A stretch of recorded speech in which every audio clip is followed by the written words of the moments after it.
Bonjour à tous. Et Bună ziua tuturor! Lăudați fie Iisus și Maria! Ti Maria.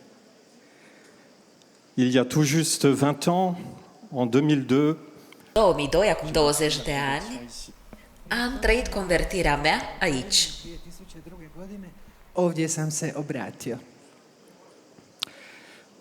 c'est donc une grande joie pour moi Iată, o mare bucurie pentru mine de vous témoigner să vă dau mărturie. Tako da mi je velika radost što mogu svjedočiti. c'est une grande joie pour moi de vous Mare témoigner bucurie să vă dau mărturie despre lucrarea lui Dumnezeu prin mijlocirea Fecioarei Maria. Sretan sam što vam mogu govoriti o Božjem dijelu po zagovoru Blažene Djevice Marije ovdje na ovom mjestu.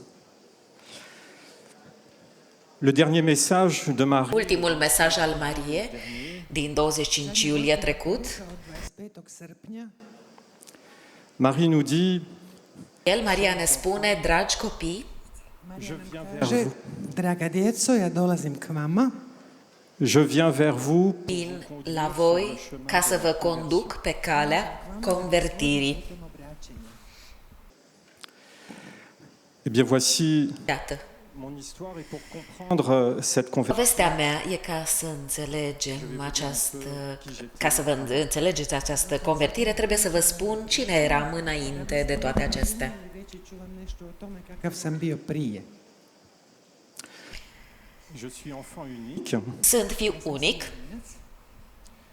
et j'ai vécu dans une famille am trăit într-o familie obișnuită, U običajnoj obitelji, pas de prière, bez molitve, rugăciune, pas la foi.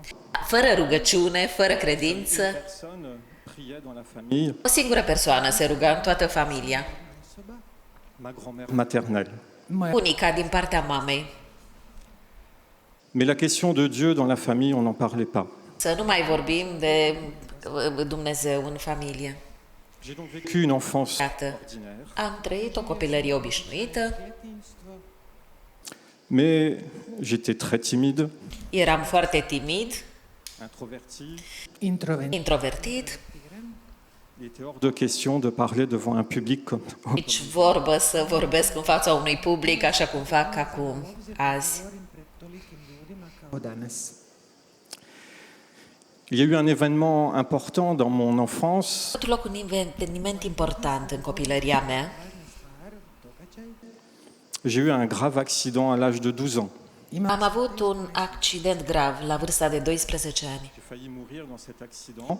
Malo je Aproape că mi-am pierdut viața, puteam să-mi pierd viața La famille et moi-même ne comprenions pas pourquoi și, evident, eu cet accident. nici eu, nici familia mea n-am înțeles de ce mi s-a întâmplat acel accident. Et je vous dirai un peu plus tard, O să vă spun mai târziu je comprends cet accident maintenant. cum văd cu ochii de azi acel accident. što se u toj nesreći dogodilo. Une adolescence ordinaire O égale. adolescență obișnuită, la fel, Et puis și apoi un premier amour qui arrive. prima dragoste, Ljubav zvala se Delfin. Delfin. Je croyais vraiment Credeam cu adevărat ma future femme, că ea va la mère fi de mes enfants. soția mea, viitoarea mea soție și viitoarea mama copiilor mei. Mais ce ne fut pas elle. Ali to... Dar nu era. Et puis il y avait les études. Zatim Și apoi studiile. J'ai fait des études d'architecte paysagiste. Am făcut studii în Elveția de arhitect peisagistic. D'apparence, tout me souriait. prividno sve mi se smiješilo, Toți, se părea că totul îmi suride, totul merge bine, D'apparence. în aparență. Parce que intérieurement, malgré des bonnes études, Ciuda tuturor acestor studii petite amie, și a unei prietenii, imao djevojku, intérieurement, je n'avais pas cette paix, je ne voyais pas le but de ma vie. unutar găseam sensul vieții mele. nisam vidio cilj života.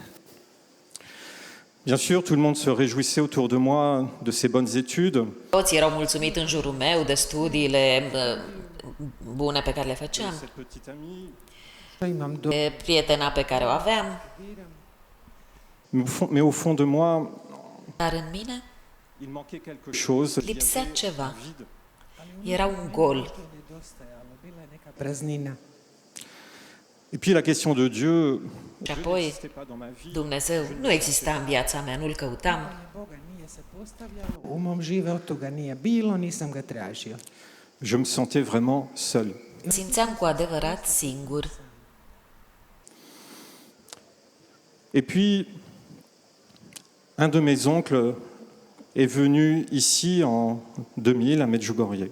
Jedan Anul 2002 am venit aici, la Medjugorje. Quand il est revenu de Medjugorje, il m'a dit, Sébastien, Nu o cunoștință a fost la Medjugorje și i-a spus la întoarcere, Sebastian, à Medjugorje, vino și tu la Medjugorje, e un loc superb. alors j'ai dit pourquoi pas. Și am zis, de ce nu? Cela me faisait voyager, voir du pays. Felul ăsta o să călătoresc, o să văd țări diferite. Je suis donc parti Am plecat. avec Teresa Marcic, franco-slovène. I došao sam Împreună cu Tereza Marci, o franco-slovenă, Et je suis arrivé ici à Medjugorje și am ajuns en aici. décembre 2002. Došao sam u Am ajuns aici la Medjugorje pe 24 decembrie 2002. Durant ce mois de décembre 2002, j'avais commencé une nouvelle histoire d'amour. u tom prosincu 2000 În acea vreme începusem o nouă poveste de dragoste. Avec Isabelle, cela Isabelle. fait un an que nous communiquions par courrier. to je bila Timp de un an am comunicat doar în scris Et nous nous étions rencontrés ce mois de décembre 2002. și ne-am întâlnit în sfârșit în decembrie 2002. J'arrive donc ici ce 23 décembre, il fait froid, Ajung aici, iată, pe 23 decembrie, ploua, era frig et nous arrivons juste pour l'heure de la messe. și ajungem exact la ora liturghiei.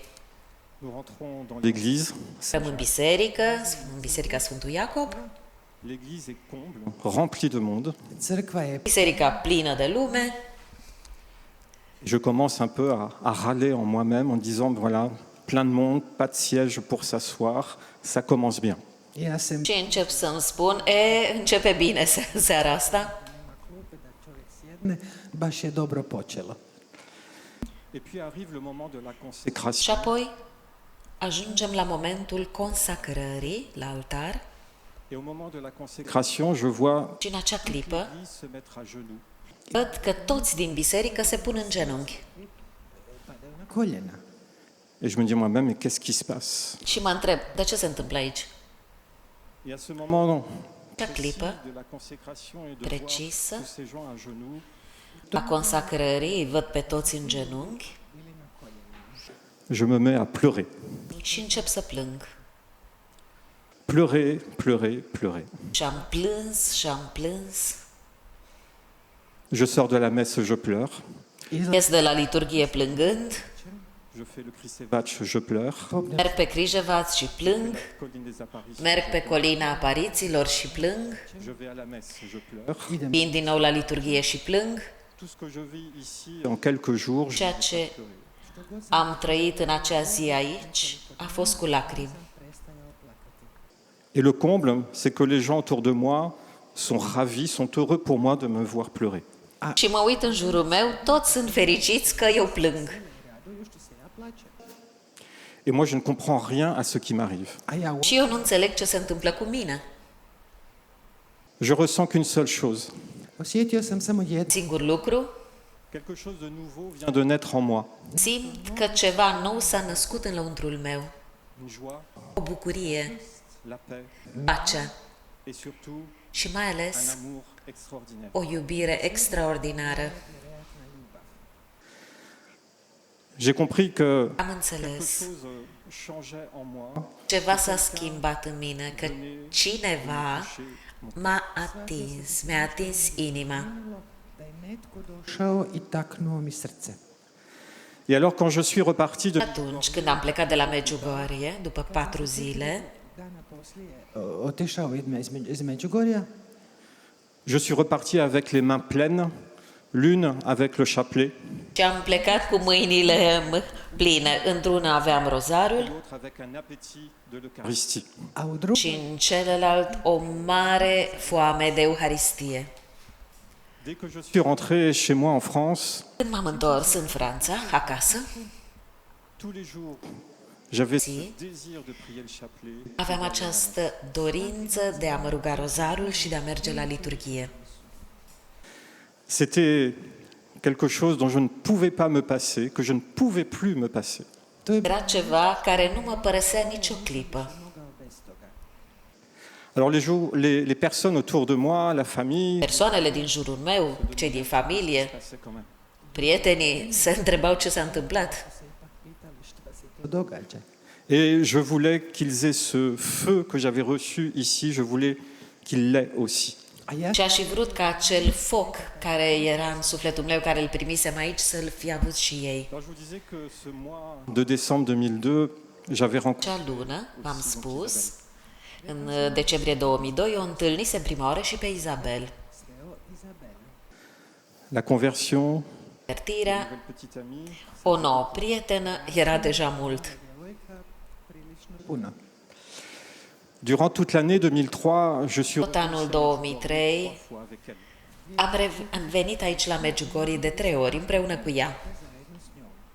Et avec Isabelle, eh bien, nous redécouvrions la joie de prier ensemble et d'aller à la Și messe ensemble. cu Isabel am descoperit bucuria de a ne ruga împreună și de a merge împreună la liturghie. Na misu. Et moi, pendant ce temps-là, Și în acest timp, în lăuntrul meu, cet amour de Jésus qui ne cessait de grandir. A zato aveam o iubire de Isus care creștea neîncetat. Jamais, jusqu'à ce jour, je n'avais découvert un amour aussi grand. Și nu descoperisem nicio iubire atât de mare. tako veliku ljubav.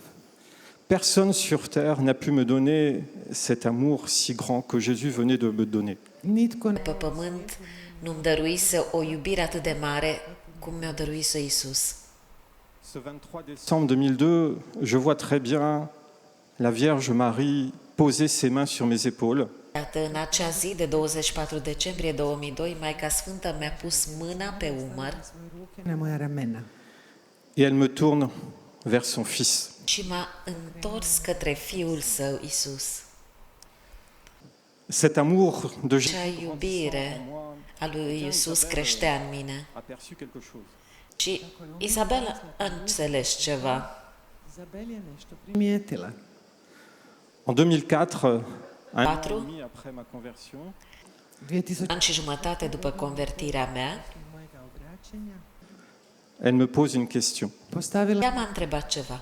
Sébastien, Sebastian, Sebastian par amour pour toi, iz ljubavi. pentru tine je dois te poser cette question. trebuie să-ți spun o întrebare. Il faut que tu choisisses entre le mariage et la Trebuie să alegi între căsătorie și preoție. Jamais auparavant, je n'avais pensé à donner Niciodată. ma vie au Seigneur. Jamais. Până atunci nu mă gândisem să dăruiesc complet viața Domnului. Niciodată. Pour moi, c'était le travail, c'était le mariage. Pentru mine erau gândurile serviciului, familiei, să am copii.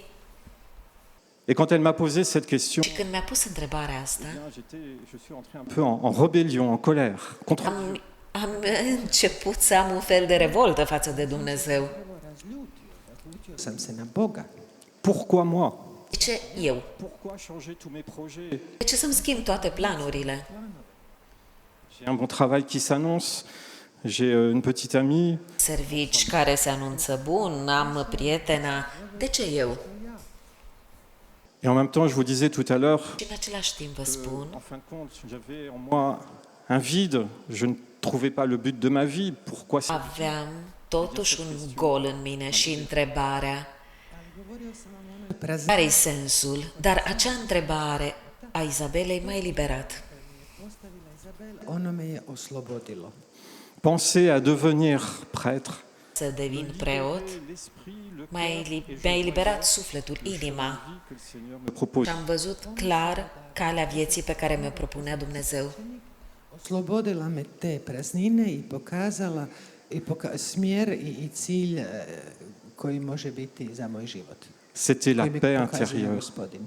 I naš Am aflat pacea interioară, C'était la paix intérieure. C'est la joie intérieure. ea interioară.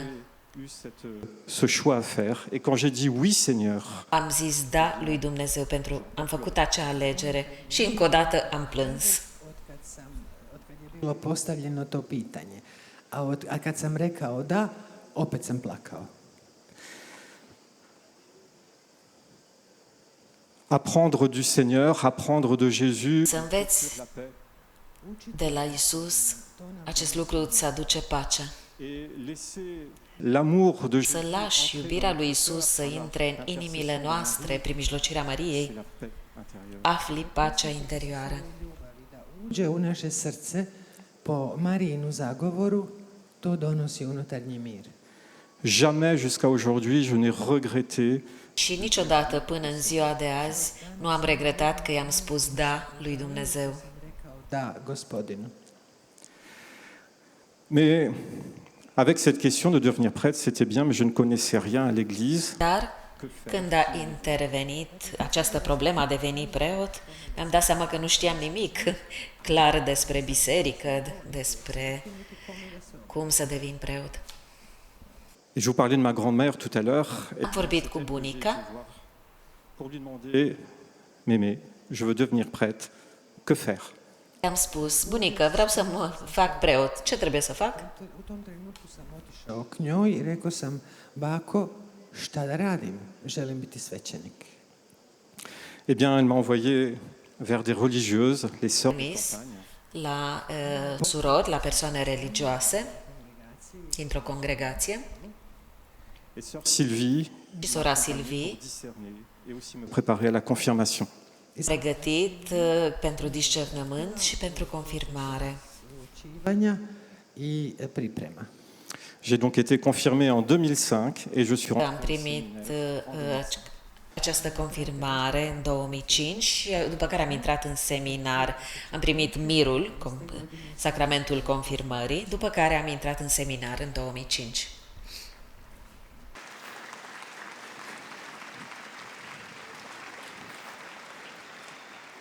C'est donc Marie et Jésus qu'il faut Iată, applaudir.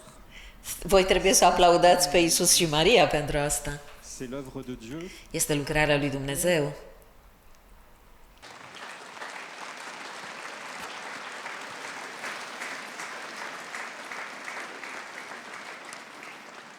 Et Dieu a un projet de vie pour chacun. Și Dumnezeu are un plan de viață pentru fiecare dintre voi. Si on veut bien comprendre cela et qu'on lui dit, Seigneur, que ton projet Dacă nu înțelegeți bine, alors spuneți, et le bonheur. Doamne, împlinește Tu acest plan al Tău în mine și atunci veți afla pacea și bucuria. I mir. Mais c'est un combat. I to je Dar urmează o luptă. Je vous disais que j'ai eu un grave accident Spus că am avut un accident grav la 12 ani. et j'ai bien compris que déjà Am înțeles l'œuvre de Dieu că commençait de que atunci Satan începuse ne voulait pas que je devienne prêtre. lucrarea lui Dumnezeu. Mă ocrotise pentru că Satana deja lupta împotriva mea ca să nu mă fac preot. Je ne suis pas prêtre pour moi, Pentru că nu sunt preot pentru mine, pour le monde et ci pentru voi, pentru lume, pentru Domnul. za vas, za svijet i za Gospodina. Et Satan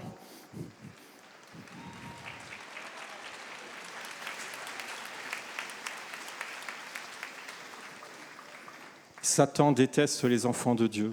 A Satana mrzi Satana este împotriva fiilor lui Dumnezeu. Mesajele Maicii Sfinte în anul acesta sunt puternice. Ea spune, Satana e puternic. vrlo snažna. Ona kaže da je Satana jak.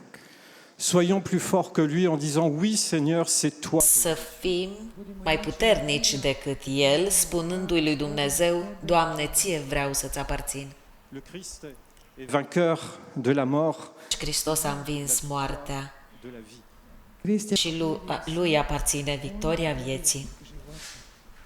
Le Seigneur m'a ressuscité Domnul m-a înviat décembre 2002 ici à Medjugorje. 24 decembrie 2002, aici la Medjugorje, m-a înviat. prosinca 2002. ovdje u Međugorju.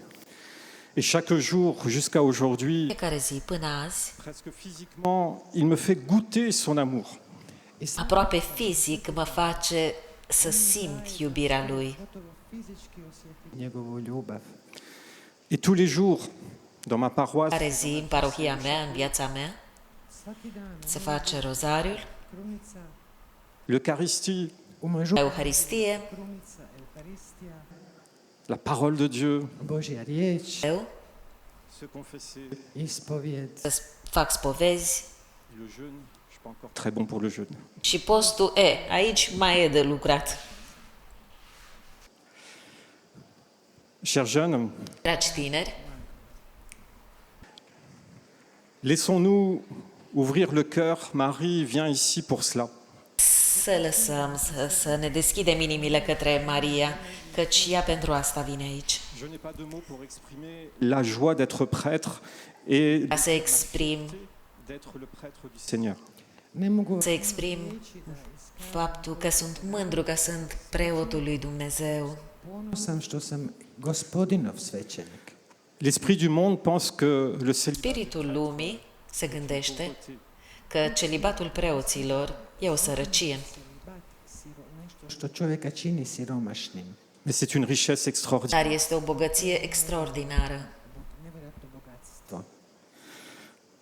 Les personnes croient qu'être célibataire, eh bien, Cred, la vie de couple, les enfants, celibatarilor le lipsesc viața de cuplu, copii, viața de familie. Djeca, obitelj.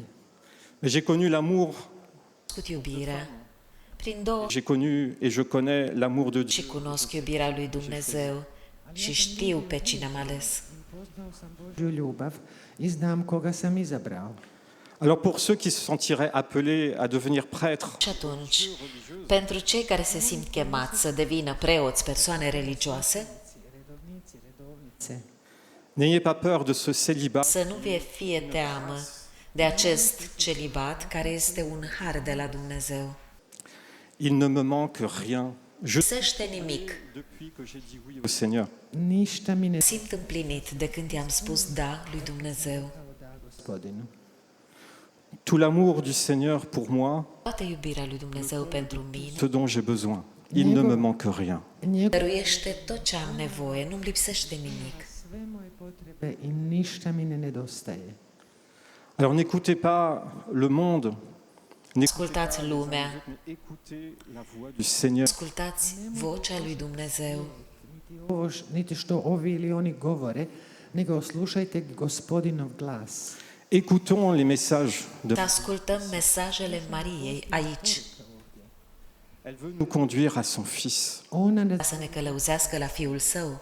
C'est en son Fils Jésus que nous trouverons În le Fiul bonheur de Său, la vie, un sens. Iisus, vom descoperi fericirea vieții. Aujourd'hui, dans l'Évangile, Azi, în Evanghelie, Iisus ne spune, pour vous, cine sunt eu pentru voi? pitanje, tko sam ja za vas? pour moi, le Christ, c'est toute ma vie. Za mene Hristos este toată viața mea. Le Christ est ma respiration. Hristos este respirația mea. Le Christ est les battements de mon cœur. Kristus Hristos este bătaia inimii mele, este toată viața mea. Le Christ au cœur de ma vie, Hristos în centrul vieții mele. dans la joie de vous dire, de vous témoigner, de dire Vă mărturisesc să spuneți și voi da. ja sam sretan što mogu pred vama svjedočiti i da sam rekao da.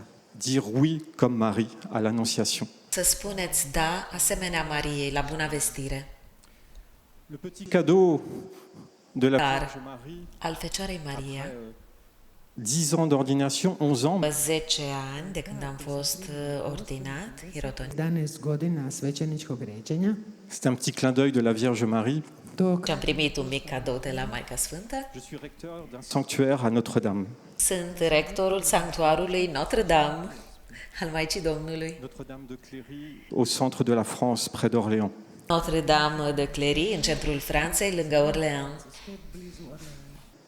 Depuis ce 23 décembre 2002, Marie ne me lâche. 24 decembrie 2002, Maria nu m-a părăsit. Marija me ne pušta. Elle me tourne toujours et me pousse toujours vers son Fils. și întotdeauna mă îndreaptă către Fiul ei Iisus. Et son Fils ne cesse donc de me combler, même dans les épreuves. A Il est là. njezin sin Orice încercare e cu mine. kušnjama, on je tu. N'ayons pas peur Să nu vă fie teamă. de dire oui, Seigneur, c'est toi ma vie. Spuneți, da, Doamne, Tu ești viața mea.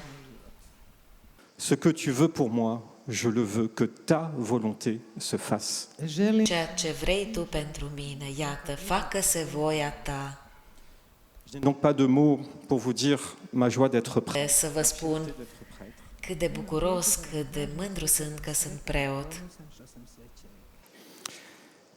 Et j'aimerais simplement terminer, comme beaucoup l'ont fait déjà avant moi, Termin simplu, așa cum au făcut-o și alții înaintea mea.